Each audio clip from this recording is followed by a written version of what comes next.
Hop on my lap, Jason. All right, so we're gonna tour Waupaca with my boy Jason right here. Jason, you want to say something to the camera? Well, I want to say something to the camera. What's up, camera? There we are. Let's get this tour, baby. Let's get the tour. If we can hit your Nikes on, so. Gage, you gotta hold me. I'm gonna fall off. I'm gonna hold you, baby. Hold me, come on. So you show the front now. You can turn around, Jake. Or you can stop and start again. Over the last number I heard was like 1,030 some teams just playing tomorrow. Oh my God. And how many total today? Total? Yeah. Well over 2,000. Somebody was saying like 2,200 total. Oh my God. It used to be an only triples tournament. Yeah, it used to be definitely only triples. Saturday. As far as the eye can see, courts. Courts everywhere. Double B co-ed. How many nets do you guys think you have out here? Over 300. 300 nets? Yeah, because we didn't have enough. He had to expedite. We were like 15 short, possibly.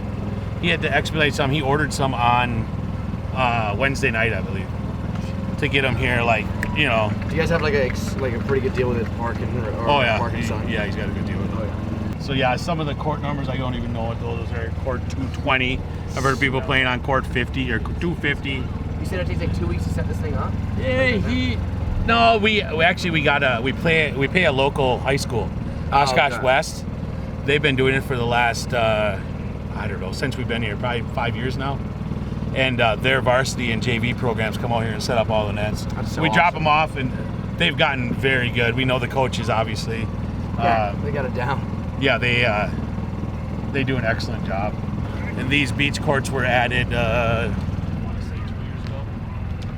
We can get out and look at it if we want. Hi, Shauna. What's going on? This all it just all comes together to watch six guys playing ball. Well, we bank on a lot of people going back and forth to the bar to get drinks in between. Smart. And then, we definitely added the bleachers, which helps out quite a bit. If you make it there in that kind of situation, there's no just running off the court, because you'll run into a wall of people. You can't, I'm going to run back to my bag to get some Gatorade. Not happening. That's not happening. We'll have that stuff there for you guys. This is the campground. This is the beginning of the campground. Campground check-in is kind of over here, and we'll kind of get up over the hill. And Nice ass RV. yes, there's some people go all out here. I heard some people are getting like pools out here. There are pools. You'll see. There'll be some pools. We'll go down this There'll one. be people with pools. Yeah, there'll be pools. A couple years ago, it rained pretty bad, and we had to bring all these farmers helped us out and brought their tractors to pull all the RVs. Oh my God! They were just right down to the axle. What's going on? Hey! How often do they get stuck like that? If it rains a couple days before, it can. Jeez. Yeah, he's in there pretty good. Oh my God. The people who are not even playing, they're just in Oshkosh, they just come in here and just come to party. Yeah, party it up. Yeah. And you guys get, now this year, you guys will see we have like the Hall of Fame stuff, and Really? yeah, we've started a Boatride Hall of Fame probably. What did that start a couple of years back, Justin? Well, it's got to be like 10 years. About 10 years ago. People that have been inducted. And we got banners. But it's such a good idea. We got banners because we wanted to have something like. I said, Tom, we got to have something that, you induct a guy into a Hall of Fame, but like for the NCAA, there's something there. There's a place for people to remember you. Yeah, all the best. Here, I'm like, let's have the court toppers say like Gage Worsley or whatever, Right. something that when they come back, when you're done playing, your name's still here. Sick. So we do banners, Do you like have, those a big. Hall of Fame inductee night? Yeah, I Yeah. do. I usually do. Tomorrow. Yeah, we'll have one Saturday night. Yeah, I get to do. My friend Dave Miller goes in tomorrow. Oh, really? That's so Dave amazing. Miller's going in. That's all before the finals. There's a lot of stuff. How many times have you won it again? I've won it 3 times. Okay. Yeah. Damn. And Justin, you've run it 3 or 4? 3 times. 3 times. We're in the semifinals. Jay goes back to serve. Someone just hands him a full beer cup. And he chugs it and then throws up his jump serve and gets an ace. It's a long time. That's gotta get. And that That crowd was The crowd must have been going nuts. that was a lot of years ago and a lot of pounds. That's why you don't live here, because the cheese curves will get to you after a while. You can't be messing around with that stuff too much. There used to be, back before it blew up, when we would only have, let's say, under 100 nets, we would have free beer for everybody.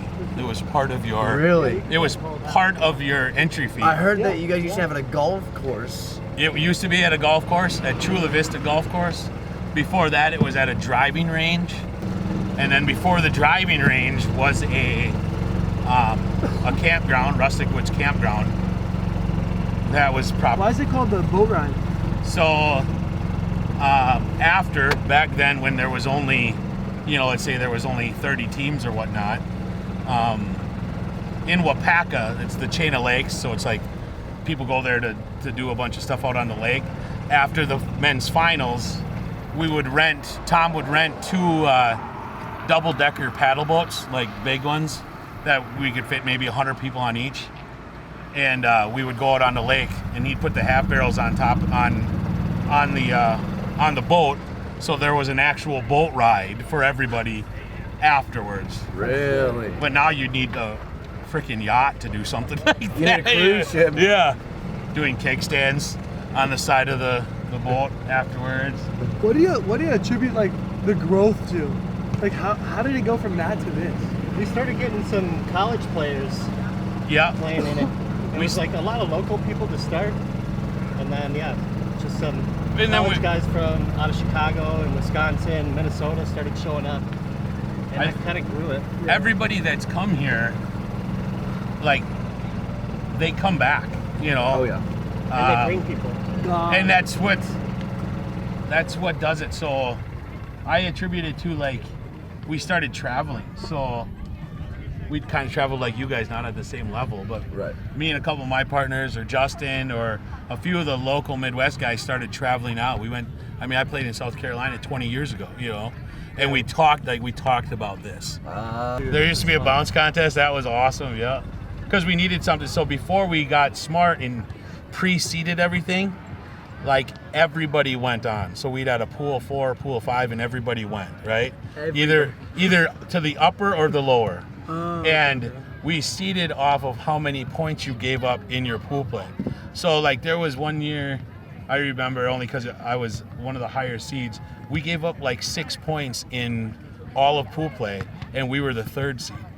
But we needed time to figure out all the points. So we're like, what are we gonna do? Everyone's hanging out. We were in the first. We had the first camper ever. It was out at the where was it that year?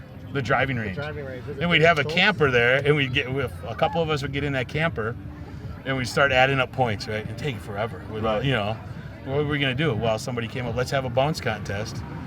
So we'd have random guys sign up. And there was this awful guys that would sign up, but there'd be a couple open guys that would be, everyone just pumped the crap out of those old Spalding balls, egg-shaped ones, and just bouncing away. That was a pretty cool. I thought you were gonna say that you were seeding off the bounce. Yeah, No, that would be genius. Oh.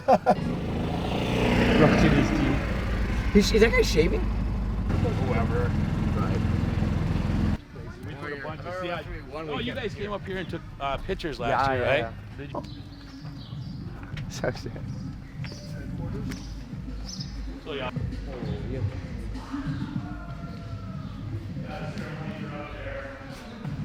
This will be like where, like if you're a Hall of Famer, or if you know Tom well, or we have wristbands for past winners. Come up here during the finals. So when the women's final finishes, then we move this court to the center. Okay. So then it's just one court. And I gotta every year we try to keep people back because they start rushing.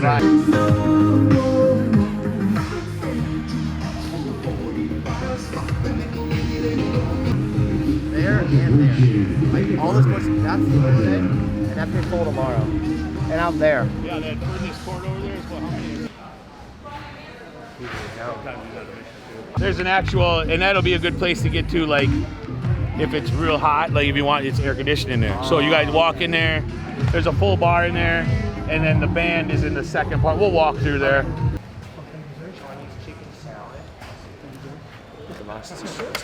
They're always like, okay, this was the best location. I mean, how many times do you guys like move locations, like for the boat ride? We have about our 7th location. What was, do you think is the best? Obviously this holds the most. What was like your most favorite, you think? Sort of depends on what side of it you liked. The driving range had a good feel to it, where you could just camp and everything like that. I heard there was also like a water park there too. Like $40 you get in the. That was in the Dells. awesome. Always a good spot. We got rained out of there and ran out of some space. But, Okay. Always a great spot.